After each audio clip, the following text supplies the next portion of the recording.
Olá, amigos e seguidores do canal, bem-vindos. Aqui Vitor Machado, do canal Vitor Man, Literatura Fantástica e de Terror. Hoje, quarta-feira, 30 de julho, e nós vamos dar sequência no projeto iniciado semana passada, onde a gente começou a narrar o incrível ensaio do H.P. Lovecraft, Horror Fantástico na Literatura. Nesse ensaio, o nosso mestre ele faz uma análise, a propósito considerada a mais perfeita das análises literárias sobre literatura fantástica, até o tempo que ele a escreveu, anos 20, início dos anos 20, e aonde ele faz um apanhado, uma análise da evolução do conto de horror ao longo dos milênios. Ele começa na antiguidade, vai passando pelas etapas até chegar no momento em que ele o escreveu, nos anos 20, né? Esse projeto que a gente começou semana passada, ele vai durar 5 postagens, já narramos uma, vamos para a segunda hoje, e vão existir mais 3, porque são 10 capítulos o ensaio. Eu me propus a dividi-lo em 2 capítulos a cada postagem, e começamos semana passada, como eu disse, né? Na estrutura da postagem, eu estou me propondo a fazer 2 coisas básicas, já comentei antes, mas não custa repetir aqui. Quem ainda não começou a assistir, vão voltar lá para o primeiro, para pegar e fazer essa viagem pela literatura fantástica ao longo dos tempos. Então, eu estou me propondo a fazer 2 coisas. A cada capítulo, quando o mestre comenta no texto a respeito de alguma obra relevante da literatura fantástica que nós já tenhamos narrado aqui no canal, eu vou colocar o link na descrição e no comentário, caso existam, né? Isso já aconteceu semana passada e vai acontecer hoje de novo. E eu vou, para dar uma quebrada um pouco no aspecto puramente teórico e técnico da análise literária que ele faz, eu vou inserir a cada capítulo textos inéditos no canal, naturalmente, sobre obras que o Lovecraft menciona, enfatiza e destaca a qualidade. Isso já também aconteceu semana passada. Hoje eu vou fazer 2 inserções, né? Hoje eu vou postar o ensaio no que tange ao capítulo 3 e 4. No capítulo 3 já existe um link para uma obra, não é nenhuma obra gótica, porque o objeto do capítulo 3 e 4 é o auge da literatura gótica. Porém, ele comenta en passant, vocês vão ver no texto, não preciso dizer como nem porquê ele comenta um conto já do século XIX, portanto já foge do auge do gótico, que vem a ser A Vênus de Ille, do Prosper Mérimée. É um conto muito interessante, que já narrei no canal há muito tempo atrás, possivelmente a maioria que não tenha tido a oportunidade de ouvir a narração, então aqui está a oportunidade. Vai ter o link tá aqui no card e vai aparecer de novo mais adiante, né? A Vênus de Ille. E no capítulo 3 eu vou inserir o tal texto inédito. Será um fragmento de uma autora chamada Letícia Barbauld, chamado Sir Bertrand. Vocês vão ver na narração do ensaio que o Lovecraft fala muito sobre esse fragmento. É até uma pena que ele seja só um fragmento, porque a autora Barbauld, a Letícia Barbauld, ela possivelmente ela tensionava transformar aquilo num texto mais amplo, com início, meio e fim, ou conto, ou novela, ou romance, mas acabou que ele ficou no formato de um fragmento, mas um fragmento impactante, como vocês vão ver, é a opinião do H.P. Lovecraft. Então eu consegui encontrar esse fragmento, e no original dele em inglês, tive que traduzi-lo e narrei ele para vocês, e vai aparecer inserido no capítulo 3 do ensaio. No capítulo 4, não tem link de obra já narrada, mas tem uma inserção de uma obra.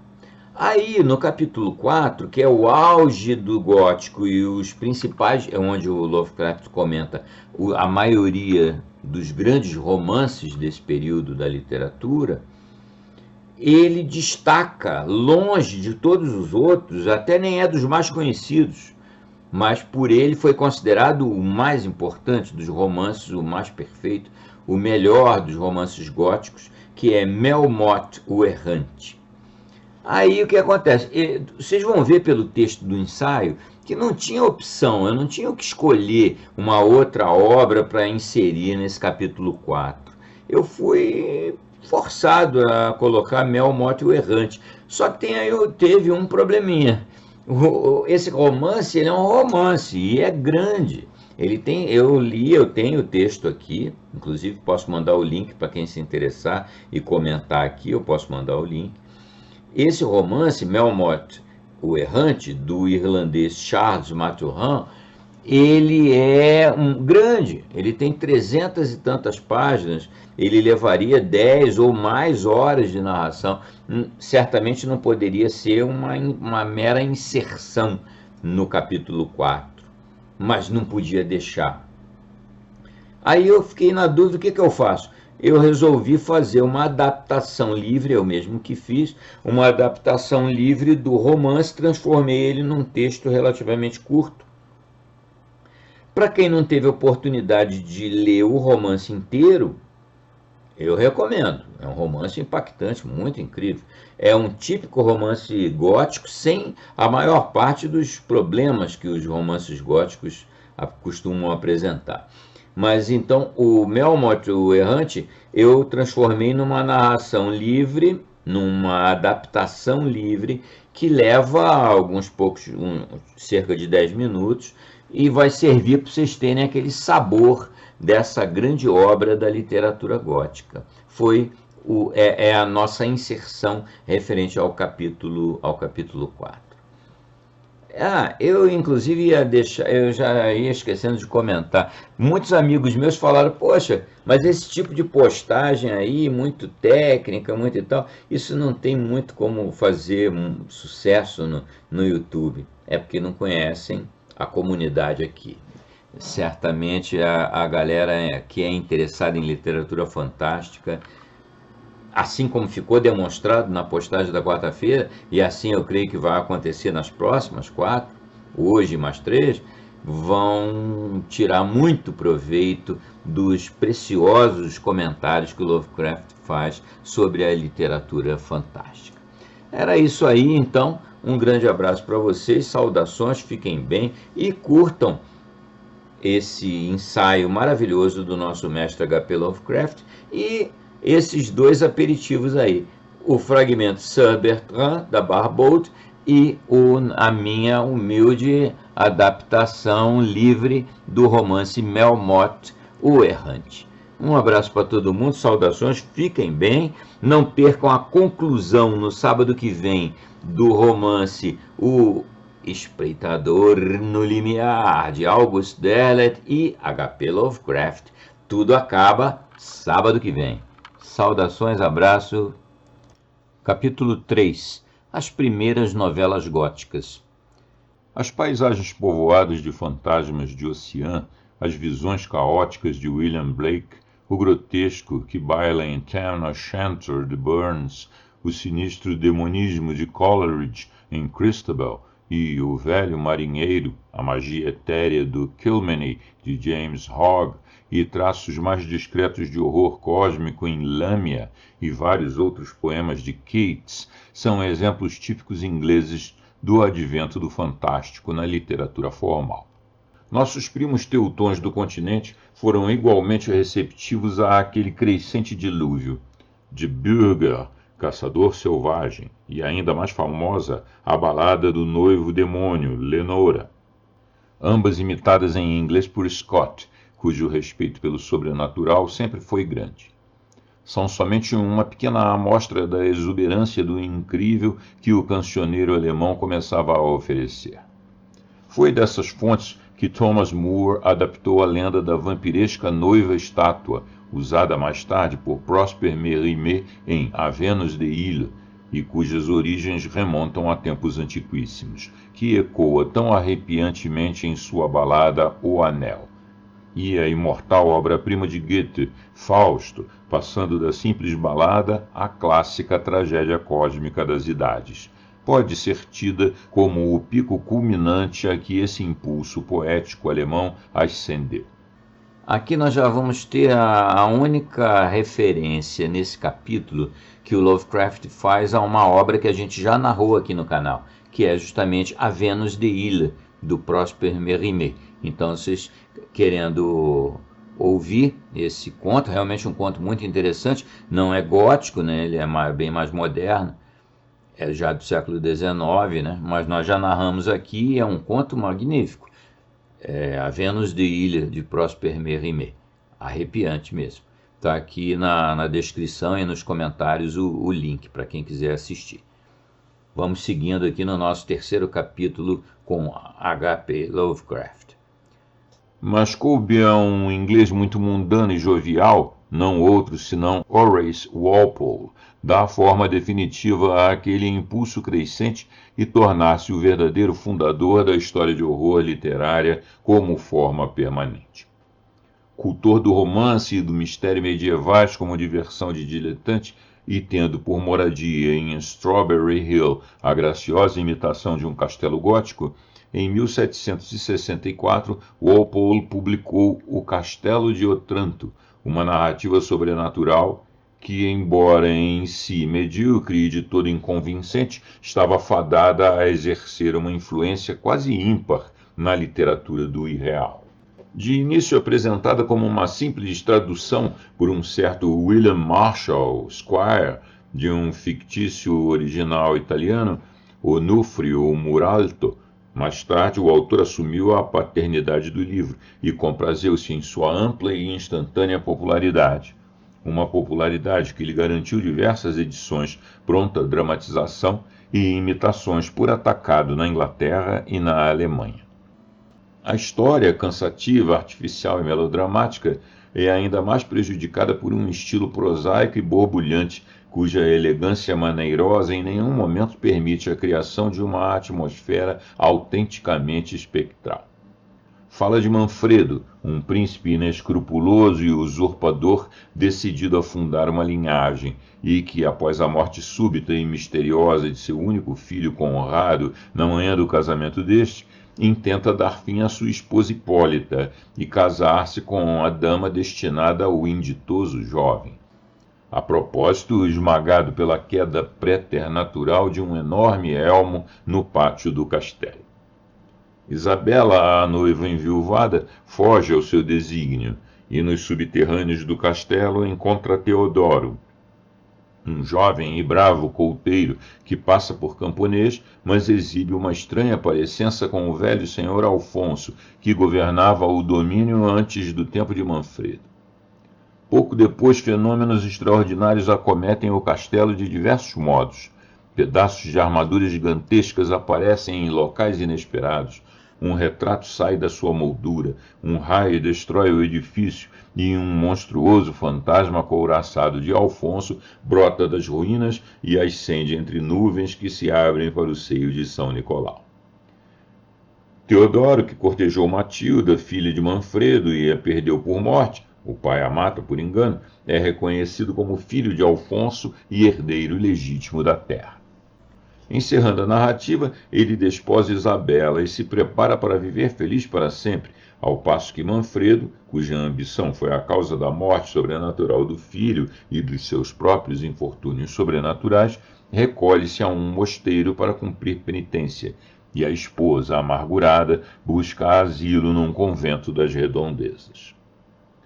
Essa é a história, enfadonha, bombástica e completamente despida do verdadeiro horror cósmico que constitui a autêntica literatura. Ainda assim, tal era a ânsia da época por esses toques de mistério e antiguidade fantasmal que ela reflete, que foi recebida a sério pelos seus leitores mais equilibrados e elevada, apesar de sua inépcia intrínseca, a um pedestal de excelsa importância na história literária. O que, acima de tudo, ela fez foi criar um novo tipo de cenário, de personagens títeres e de incidentes, o que, manipulado com melhores resultados por autores mais naturalmente adaptados à criação do horrível, estimulou o desenvolvimento de uma escola gótica imitativa, que, a seu turno, veio a inspirar os verdadeiros criadores do terror cósmico, sendo que a linhagem dos autênticos artistas começou com Edgar Allan Poe. A nova parafernália dramática consistia, em primeiro lugar, do castelo gótico, com sua lúgubre vetustez, vastas distâncias e labirintos, alas abandonadas ou em ruínas, corredores úmidos, catacumbas malsãs escondidas e uma procissão de fantasmas e de lendas tenebrosas, como um núcleo de suspense e demonismo assustador.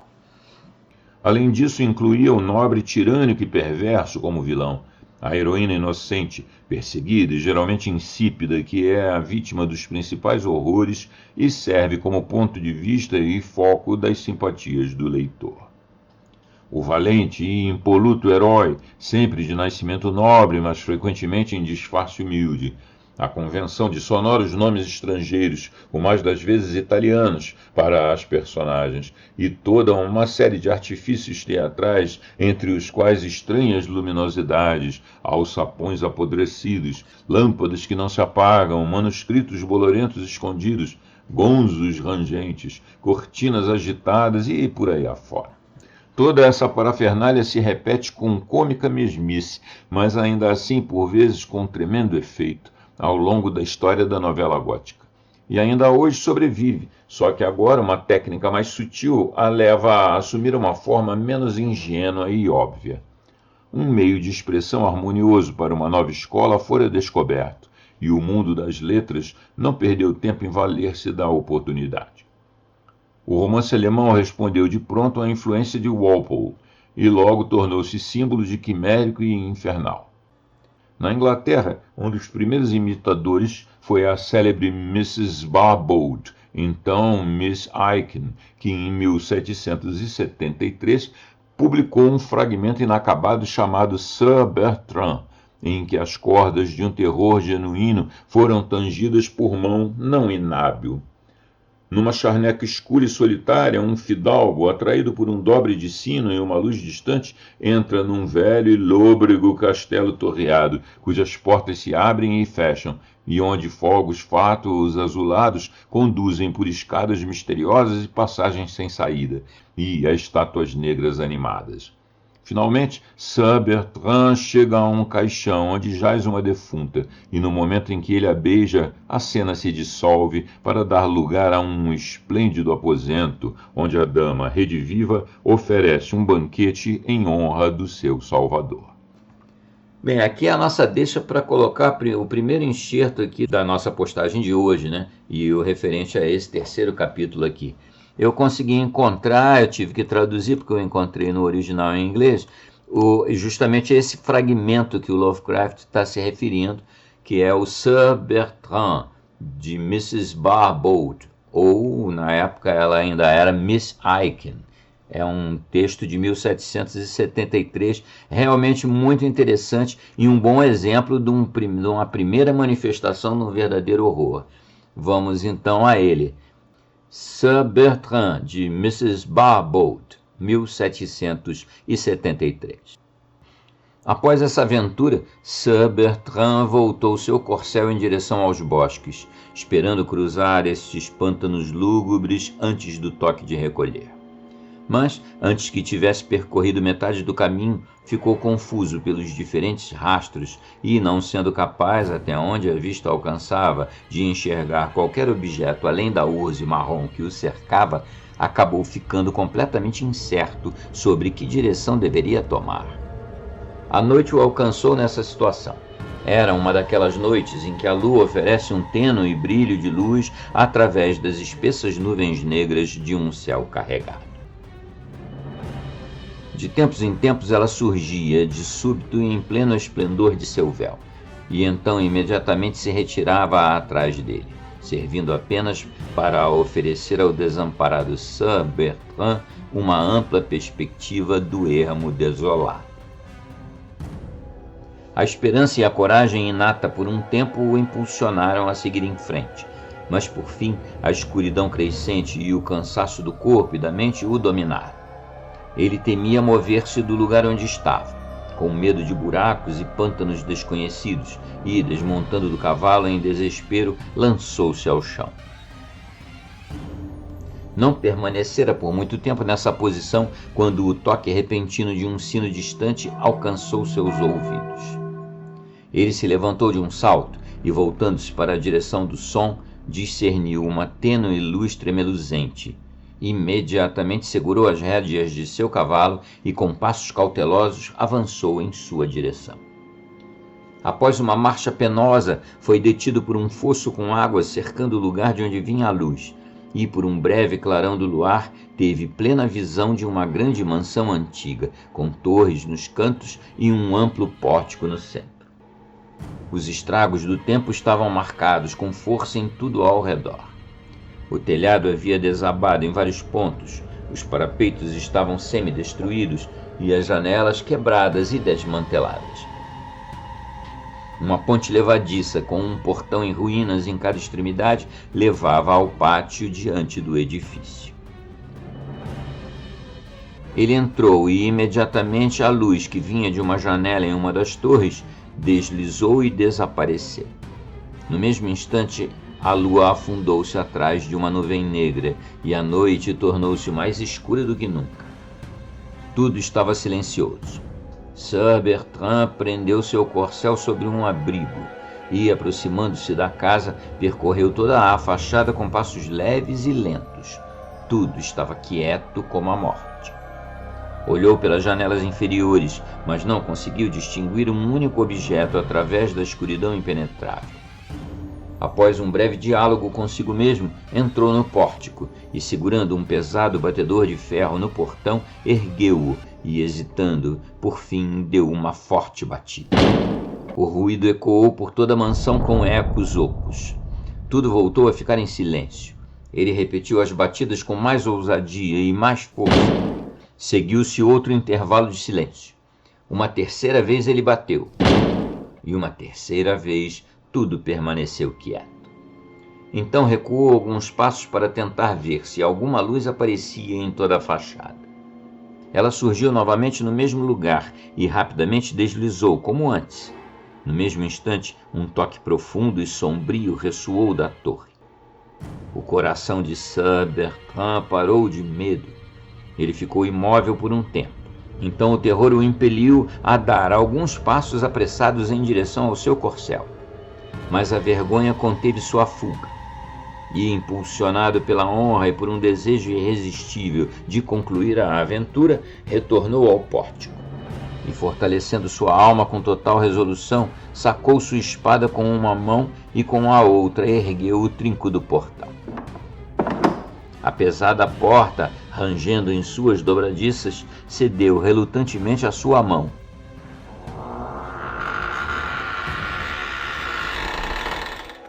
Ele aplicou o ombro e a forçou a abrir. Soltou-a e avançou. A porta se fechou imediatamente com um estrondo trovejante. O sangue de Sir Bertrand gelou. Ele se virou para tentar encontrar a porta e foi somente após muito tempo que suas mãos trêmulas conseguiram agarrá-la. Mas toda sua força foi incapaz de abri-la novamente. Após várias tentativas infrutíferas, olhou para trás e viu, do outro lado de um salão, sobre uma grande escadaria, uma chama pálida azulada que lançava um brilho lúgubre ao redor. Ele mais uma vez reuniu coragem e avançou em sua direção. Ela recuou. Ele chegou ao pé da escada e, após um momento de deliberação, subiu. Subia devagar, a chama recuando à sua frente, até que chegou a uma ampla galeria. A chama prosseguiu por ela, e ele a seguiu em silêncio horrorizado, pisando suavemente, pois os ecos de seus passos o assustavam. Ela o levou ao pé de outra escadaria, e então desapareceu. No mesmo instante, outro toque soou da torre. Sir Bertrand sentiu que aquilo golpeava seu coração. Agora estava em completa escuridão, e, com os braços estendidos, começou a subir a segunda escada. Uma mão fria e morta encontrou sua mão esquerda e a agarrou com força, puxando-o com violência para a frente. Ele tentou se libertar, mas não conseguiu. Desferiu um golpe furioso com a espada, e imediatamente um grito agudo perfurou seus ouvidos, e a mão morta ficou inerte na sua. Ele a deixou cair e avançou com um valor desesperado. As escadas eram estreitas e em espiral, interrompidas por frequentes rachaduras e fragmentos soltos de pedra. A escada tornava-se cada vez mais estreita e por fim terminava em uma grade baixa de ferro. Sir Bertrand a empurrou. Ela levava a uma passagem estreita e sinuosa, apenas larga o suficiente para permitir a passagem de uma pessoa de mãos e joelhos. Um tênue brilho de luz permitia ver a natureza do lugar. Sir Bertrand entrou. Um profundo gemido oco ressoou à distância pelo subterrâneo. Ele avançou e, passando da primeira curva, discerniu a mesma chama azulada que antes o guiara. Ele a seguiu. A cripta, por fim, abriu-se de repente em uma galeria alta, no centro da qual surgia uma figura completamente armada, estendendo o toco sangrento de um braço, com um olhar terrível e gesto ameaçador, brandindo uma espada na mão. Sir Bertrand lançou-se destemidamente à frente, e desferindo um golpe feroz na figura, esta desapareceu instantaneamente, deixando cair uma pesada chave de ferro. A chama agora repousava sobre um par de portas duplas, ao fim da galeria. Sir Bertrand foi até ela e aplicou a chave a uma fechadura de bronze. Com dificuldade girou o ferrolho. Imediatamente as portas se abriram, revelando um grande aposento, ao fim do qual havia um caixão sobre um esquife, com uma vela acesa de cada lado. Ao longo da sala, em ambos os lados, havia estátuas gigantes de mármore negro, vestidas com trajes mouros e empunhando enormes sabres em suas mãos direitas. Cada uma ergueu o braço e avançou uma perna quando o cavaleiro entrou. No mesmo momento, a tampa do caixão voou e o sino tocou. A chama ainda avançava e Sir Bertrand a seguiu resolutamente até chegar a 6 passos do caixão. Subitamente uma dama envolta em mortalha e véu negro ergueu-se de dentro dele e estendeu os braços em sua direção. Ao mesmo tempo, as estátuas bateram seus sabres e avançaram. Sir Bertrand correu até a dama e a abraçou. Ela ergueu o véu e beijou seus lábios, e imediatamente todo o edifício tremeu como num terremoto e desabou com um estrondo horrível.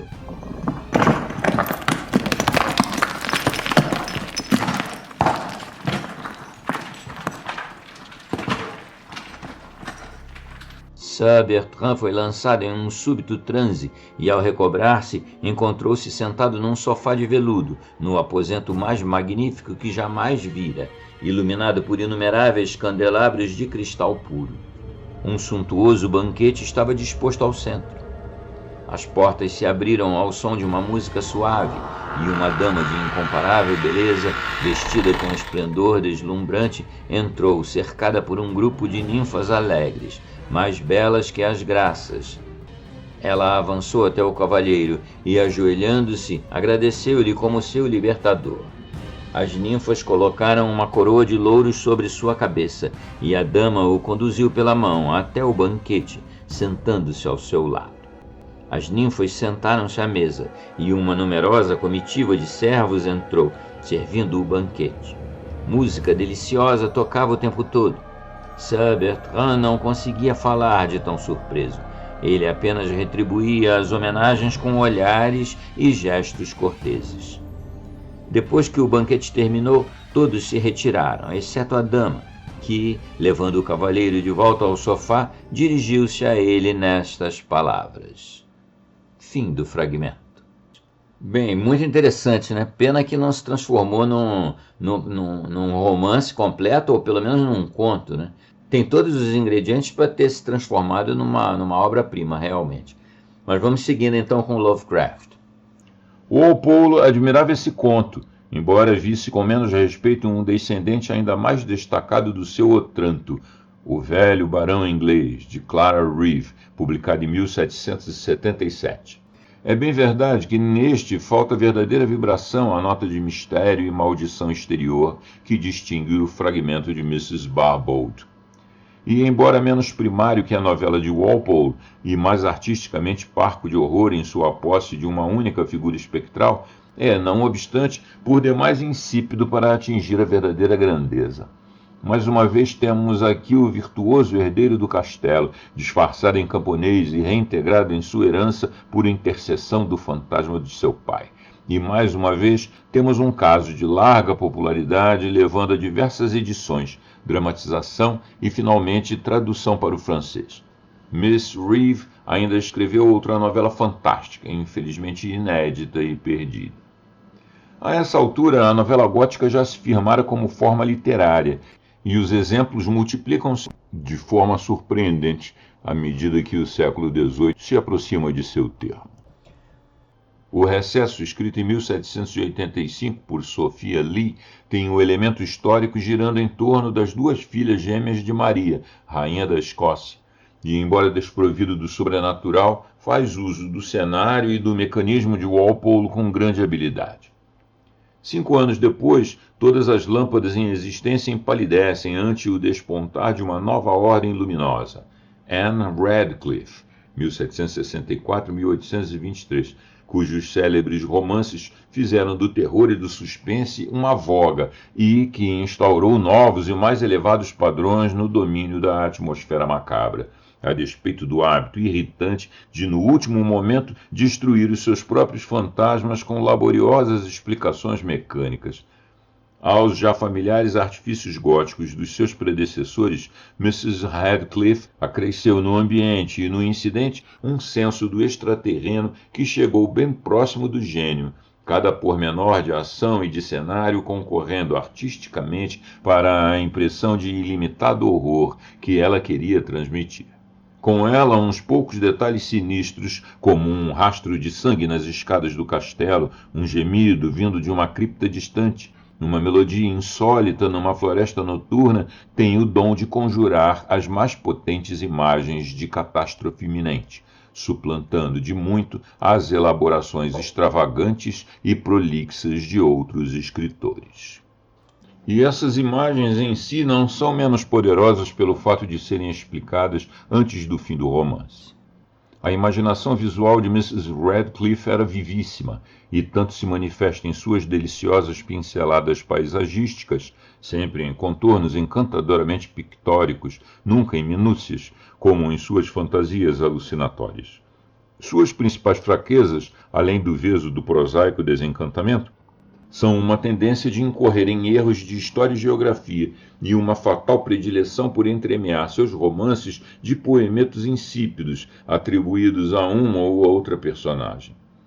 Anne Radcliffe escreveu 6 romances: Os Castelos de Atheling e de Dunbayne, 1789, um romance siciliano, 1790, o romance da Floresta, 1792, Os Mistérios de Udolfo, 1794, O Italiano, 1797, e Gaston de Blondeville, composto em 1802, mas só publicado póstumamente em 1826.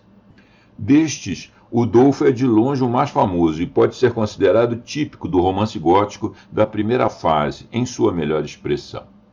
É a crônica de Emily, uma jovem francesa transplantada para um velho e portentoso castelo nos Apeninos, em razão da morte de seus pais e do casamento da tia com o senhor do castelo, o ardiloso fidalgo Montoni. Sons misteriosos, portas que se abrem, lendas terríveis e um horror indefinido num nicho oculto por um véu negro atuam em rápida sucessão para enervar a heroína e sua fiel acompanhante, Annette. Mas, finalmente, depois que morre a tia, ela foge com o auxílio de um companheiro de confinamento que veio a descobrir. A caminho de casa, ela para num solar repleto de novos horrores. A ala abandonada onde morava a castelã defunta, o leito de morte com o pano mortuário, mas finalmente recupera a segurança e a felicidade em companhia do seu bem-amado Valancourt, depois do desvendamento de um segredo que por algum tempo parecia envolver seu nascimento em mistério. Visivelmente trata-se do velho material remodelado, mas tão bem remodelado que o Udolpho é um clássico definitivo. As personagens de Anne Radcliffe são chapadas, mas menos marcadamente que a de seus antecessores. E com respeito à criação de atmosfera, ela se destaca dos seus contemporâneos. Dos inúmeros imitadores de Mrs. Radcliffe, o novelista americano Charles Bogdan Brown é o que mais se aproxima dela no espírito e no método. Como ela, ele comprometeu suas criações com explicações naturais, mas também como ela, tinha um poder de composição de atmosfera que dá aos seus horrores uma vitalidade impressionante enquanto inexplicados. Diferiu dela ao desdenhar os elementos e artifícios góticos externos e escolher cenários americanos modernos para os seus mistérios. Mas conservou do gótico o espírito e o tipo de incidente. Os romances de Brown encerram memoráveis cenas de horror e chegam a exceder os de Mrs. Radcliffe na descrição do funcionamento de uma mente perturbada.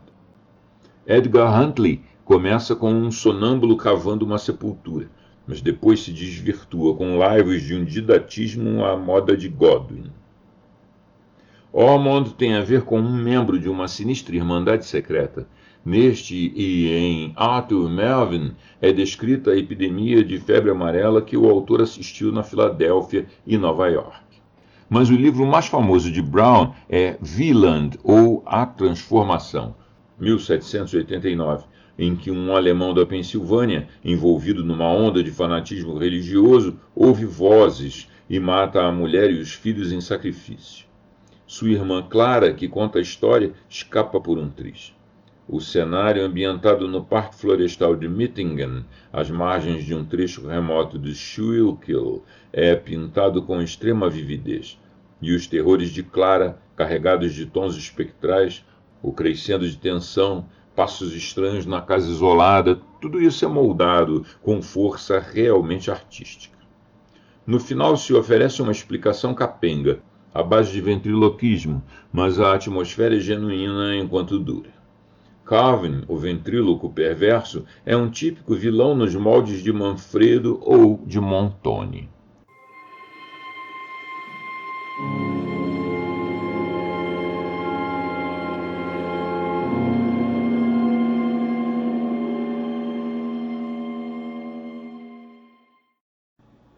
Capítulo 4. O apogeu do romance gótico. O horror na literatura atinge um novo grau de virulência na obra de Matthew Gregory Lewis, 1773 a 1818, cujo romance O Monge, 1796, granjeou incrível popularidade e valeu-lhe o apelido de Monge Lewis.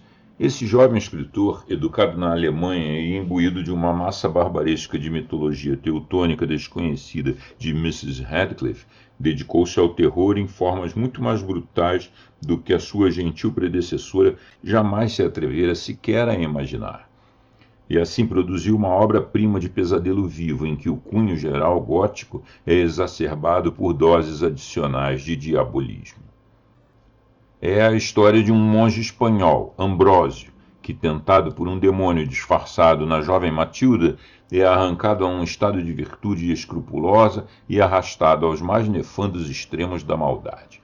Enquanto espera a morte nas mãos da Inquisição, é induzido a comprar do diabo o livramento ao preço de sua alma, porque julga que esta, tanto quanto seu corpo, já está perdida. Prontamente o demônio escarninho o transporta para um lugar solitário. Dá-lhe a saber que ele vendeu a alma desnecessariamente, já que o perdão e a oportunidade de salvar-se eram iminentes no momento da sorte da barganha, e arremata a irônica traição vituperando-o por seus crimes antinaturais e atirando-lhe o corpo num abismo, enquanto lhe arrebata a alma para a perdição eterna. Há no romance descrições horripilantes, como o encantamento das criptas sob o cemitério do convento, o incêndio deste e o fim do infeliz abade. Na trama acessória em que o Marquês de Las Cisternas encontra a alma penada de sua antepassada, a freira sangrenta, há pinceladas de enorme vigor, notadamente a visita do cadáver ambulante à cabeceira do Marquês e o ritual cabalístico com que o judeu errante o ajuda a compreender e exorcizar a morta que o persegue.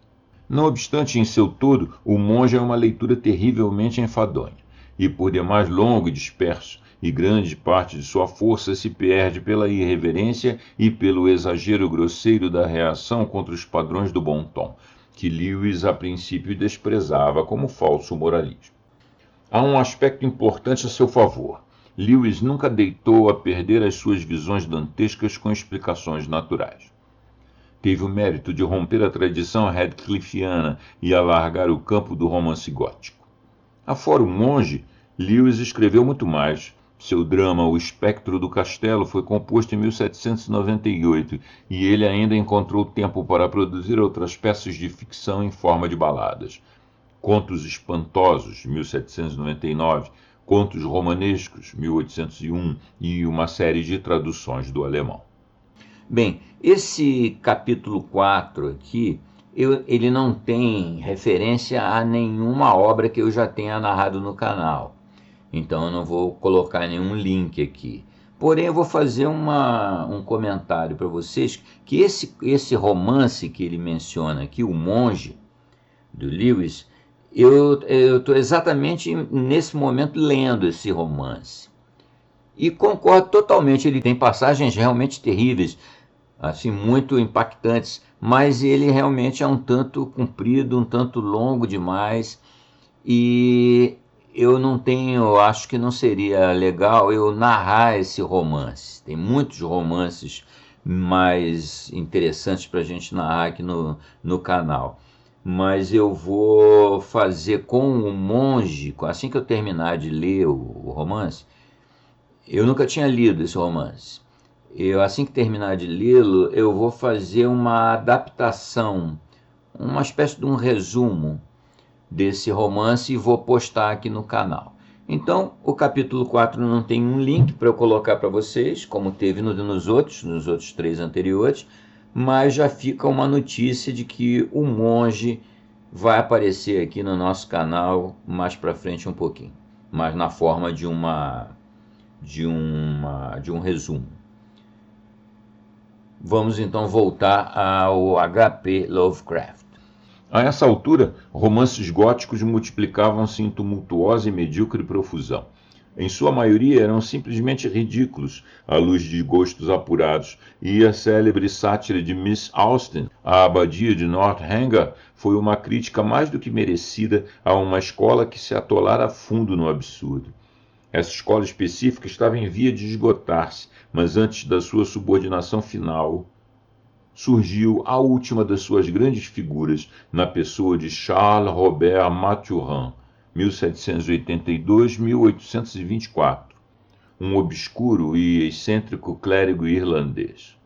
Dentre uma extensa coleção de escritos variados, que inclui uma confusa imitação radcliffiana intitulada A Vingança Fatal ou A Família de Montório, de 1807, Maturin veio a criar uma obra-prima do horror, Melmoth, o Vagabundo, 1820, em que o conto gótico elevou-se às alturas até então desconhecidas de consumado terror místico.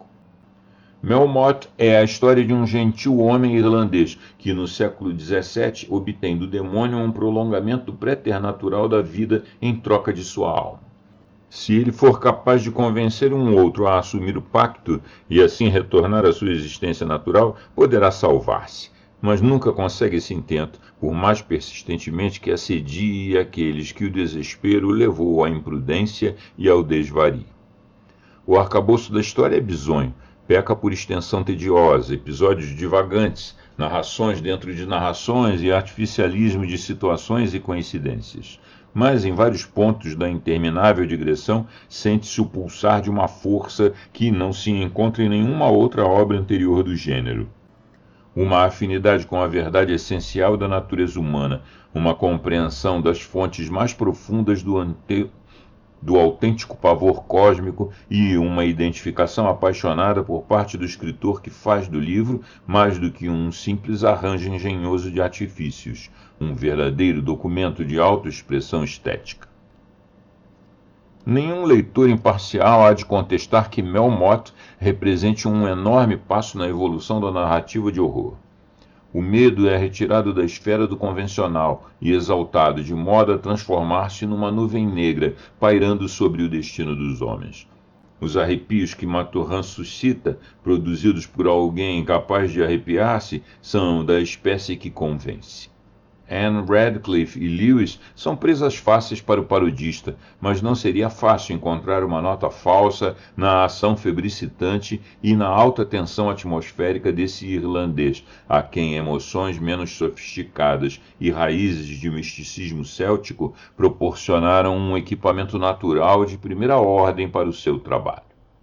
Maturin foi sem dúvida nenhuma um gênio, e como tal foi reconhecido por Balzac, que agrupou Melmoth com o Dom Juan de Molière, o Fausto de Goethe e o Manfred de Byron como as mais notáveis figuras alegóricas da moderna literatura europeia, e escreveu uma peça intitulada Melmoth Reconciliado, em que o vagabundo logra transferir o seu pacto infernal a um estelionatário de Paris, que por sua vez o repassa a uma longa sucessão de vítimas, até que um libertino e jogador morre na posse dele e, com sua danação, põe fim à maldição.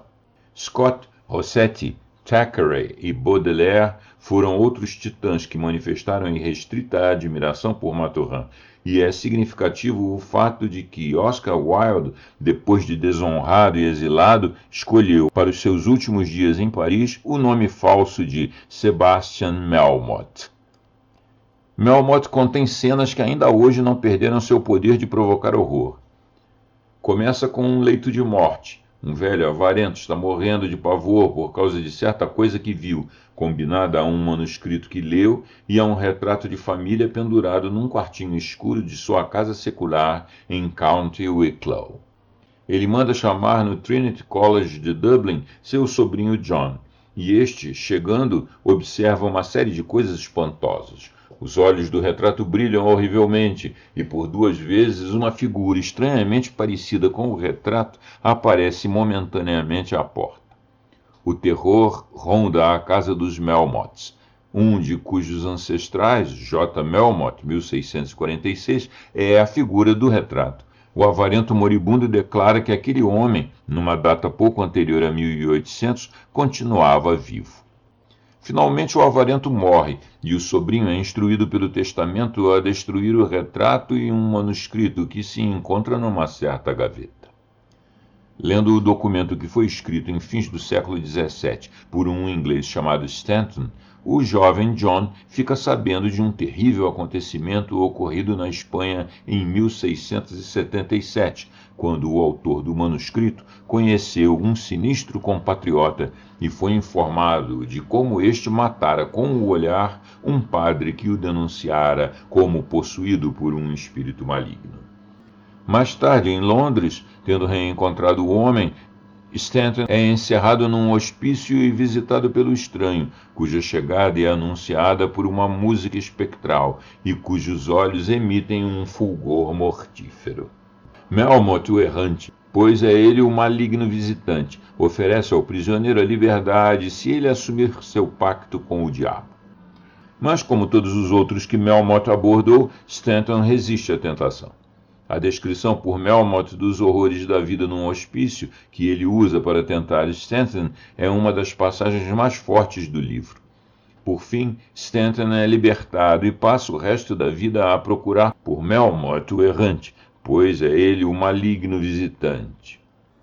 Deixa com a família o manuscrito, que ao tempo do jovem John está muito carcomido e fragmentário.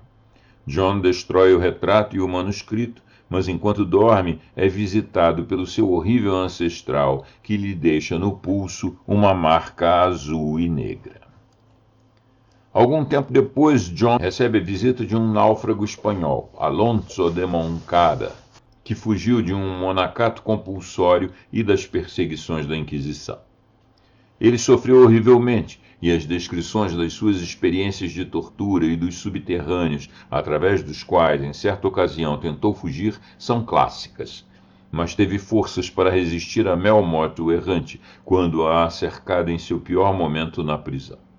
Na casa de um judeu que o abriga na fuga, ele descobre uma coleção de manuscritos relatando outras façanhas de Melmoth, entre elas a sua corte a uma jovem ilhoa índia, Himalaya, que mais tarde recupera o seu direito hereditário na Espanha e passa a ser conhecida como Dona Isidora.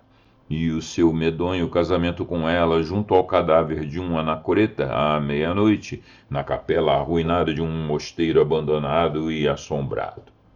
A narrativa de Moncada ao jovem John ocupa a maior parte dos 4 volumes do livro de Maturin, sendo essa desproporção considerada um dos principais defeitos técnicos da composição. Finalmente, os colóquios de John e Moncada são interrompidos pela entrada em cena do próprio Melmoth, cujos olhos hipnóticos agora perderam o poder e que a decrepitude vem rapidamente abatendo. O prazo do seu contrato está prestes a vencer, e ele voltou para casa depois de 1 século e meio para enfrentar o seu destino. Recomendando aos outros que fiquem longe do quarto, não importa que sons possam ouvir à noite, ele espera sozinho pelo fim. O jovem John e Moncada ouvem uivos horrendos, mas se abstém de entrar até que ao amanhecer se faz silêncio. Então encontram o quarto vazio. Pegadas enlameadas levam por uma porta dos fundos a um rochedo que dá para o mar. E à beira do precipício há marcas indicando que um corpo pesado foi arrastado à força. A manta do errante é encontrada numa saliência um pouco abaixo da borda, mas nunca mais se vê ou se ouve qualquer sinal dele. Essa é a história, e ninguém pode deixar de notar a diferença entre esse horror modulado, sugestivo e artisticamente conformado e, para usar as palavras do professor George Saintsbury, o racionalismo engenhoso, mas insípido de Mrs. Radcliffe, e a extravagância frequentemente pueril, o mau gosto e o estilo às vezes desleixado de Lewis. O estilo de Maturin merece em si um louvor especial pela simplicidade forte e pela vitalidade que o elevam muito acima dos pomposos artifícios de que seus predecessores são culpados. A professora Edith Burkhead, em sua História do Romance Gótico, observa com justeza que, com todos os seus senões, Maturin foi o maior e também o último dos góticos. Melmoth foi amplamente lido e algumas vezes encenado, mas a sua data tardia na evolução do conto gótico privou-o da retumbante popularidade de Udolfo e de O Monge. Bem, aqui termina o capítulo 4 e eu tenho como compromisso postar aqui uma narração inédita no canal. No anterior eu apenas prometi, né, que vou narrar O Monge, mas aqui dada tantos elogios tão assim enfáticos do Lovecraft a essa obra, Melmoth, o Errante, né, do Maturin, não tem como eu não colocar nesse enxerto aqui agora justamente Melmoth o Errante. Mas tem um probleminha, né? É um romance grande, são quase 300 páginas, eu até tenho ele. Já li há muito tempo atrás, realmente vale a pena, muito interessante. Tem esses defeitos que o Lovecraft menciona do gótico, eles são frequentemente muito comprido, tem excesso de ambiência, tem umas cenas um tanto desnecessárias e tal. Justamente por isso ele é tão grande. E seria impossível eu inserir aqui um romance de 300 páginas, né? Não dá. Então o que eu fiz? Uma coisa que eu nunca tinha feito antes aqui no canal. Vamos ver o que vocês acham. Gostaria que vocês comentassem aqui. Se der certo, se funcionou bem, a gente pode inclusive criar no futuro uma playlist de romances góticos todos reelaborados do jeito que eu fiz com o Melmoth. Então, vamos lá ver o que vocês acham, né? O que eu fiz aqui? Eu não narrei, obviamente, um romance desse tamanho. mas eu fiz uma adaptação, uma espécie de, eu não diria exatamente um resumo, mas é uma condensação de tudo que acontece em Melmoth o Errante, essa obra tão elogiada pelo Lovecraft, que eu acho que vocês não podem deixar de conhecer, nem que seja através dessa humilde recriação. Então vamos lá, vamos a Melmoth o Errante. Melmoth o Errante, adaptação livre da obra de Charles Robert Maturin. Na costa oeste da Irlanda, onde os ventos uivam como almas perdidas e as colinas são cobertas de urze escura, havia uma velha propriedade, solitária, esquecida pelo tempo. Era ali, entre paredes cobertas de musgo e corredores sombrios, que o jovem John Melmoth voltava, atendendo ao chamado de seu tio, que jazia à beira da morte. O velho homem enfraquecido tremia sem febre. Seus olhos, fundos e apavorados, fitavam cantos vazios do quarto. Nos últimos instantes repetia, com voz trêmula, um nome que John nunca ouvira antes. Melmoth o Errante. Ele ainda anda por aí. Ainda espera. Com sua morte, John herdou não só a propriedade, mas também os silêncios do lugar. Percorrendo a casa vazia, descobriu uma biblioteca fechada havia décadas. Atrás de um painel solto, encontrou um velho manuscrito amarelado, escrito à mão, quase ilegível pela idade. Era um diário, um relato. Nele vinha contar a história de um ancestral distante, um homem que séculos antes fizera um pacto com forças desconhecidas, vendendo sua alma em troca de mais tempo de vida. Mas não fora um pacto de glória, fora uma sentença. Seu nome, Melmoth. 1. O pária eterno. Dizia-se que Melmoth ganhara 150 anos a mais de vida, mas essa vida se tornara um tormento eterno. Ele estava condenado a vagar pelo mundo, solitário, invisível aos olhos dos que têm fé, mas presente entre os desesperados. Sua única esperança de redenção? Encontrar alguém disposto a trocar de lugar com ele. Assim, Melmoth se tornara um errante entre os homens, um mensageiro sombrio que surgia nos momentos mais críticos. Quando a dor, o medo ou a loucura pareciam insuportáveis, e oferecia a sua proposta. Aceite meu lugar, e sua aflição chegará ao fim. Ele surgia em celas da Inquisição, em mosteiros esquecidos, em desertos de silêncio e tormenta. Um vulto esguio, de olhos ardentes, envolto em roupas escuras e um semblante que misturava piedade e maldição.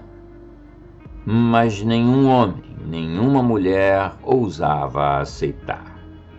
2. As histórias escondidas.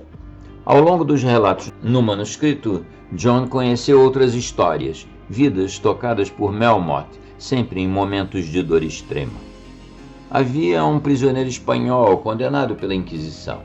Dias e noites, acorrentado, entre gritos de tortura e gemidos abafados, o homem rezava, suplicava, delirava.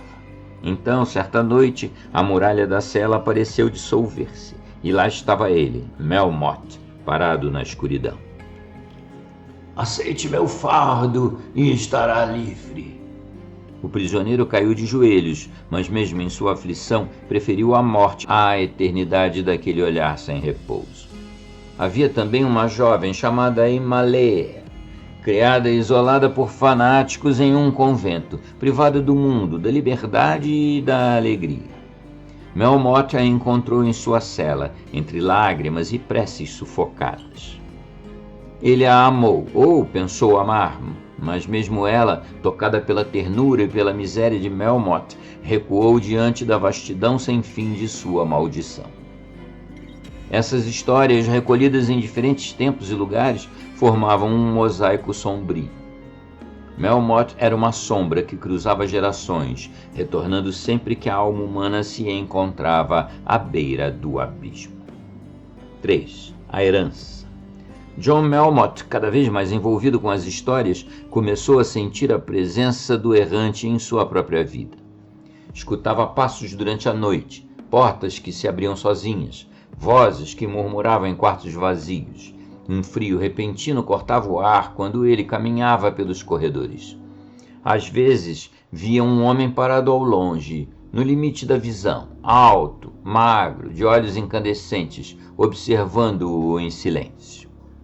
Começou a duvidar da própria sanidade. Estaria o manuscrito contando uma lenda ou uma verdade que agora o reclamava? Um velho monge, consultado por John, disse-lhe: Melmoth não morreu. Sua alma ainda busca libertação. E se ele o escolheu, meu jovem, então cuidado. Nem todos os legados são bênçãos. 4. O encontro. Numa noite de tempestade, os ventos pareciam rasgar as janelas da velha casa. John acordou com o som de um lamento, longo, profundo, vindo da biblioteca. Desceu com uma vela acesa e o coração disparado. Ao entrar, viu o fogo da lareira crepitando sozinho, e diante dela, Melmoth. A figura era ao mesmo tempo majestosa e arruinada. O rosto parecia marcado pelo tempo de milênios, e nos olhos um abismo. Você me leu, você me conhece. Agora escute. Melmoth falou. Contou sobre sua juventude, sua arrogância, seu pacto, a lenta agonia de um tempo sem fim, os rostos que viram enlouquecer, os corações que tentaram salvar e os que o rejeitaram. Ele não implorava, mas desejava ser ouvido. Eu não sou o demônio, sou um homem que ousou demais, e agora tudo que quero é descansar. Ele estendeu a mão. John não soube o que fazer. Sentia pena, sim, e medo, mas também uma estranha atração por aquele ser que perdera tudo, menos a esperança de um substituto. Na dúvida, recusou. Melmoth não protestou, apenas baixou a mão e sumiu entre as sombras. Uma brisa gélida varreu a sala, apagando a vela na mão de John. Quando a luz voltou, ele estava sozinho. 5. O errante continua. Desde aquela noite, John Melmoth nunca mais foi o mesmo. Vendeu a propriedade, viajou, mas nunca escapou do nome que carregava. Às vezes, durante o entardecer, via de relance um homem parado à distância, observando, e quando o vento assobiava entre as árvores, achava ouvir um sussurro entre as folhas. Aceite meu lugar. Melmoth continua errando. Sua maldição não tem fim. Ele não é um fantasma. É um aviso, um espelho para os que ousam demais, para os que acreditam poder fugir das consequências. E talvez, só talvez, ainda esteja por aí, esperando você.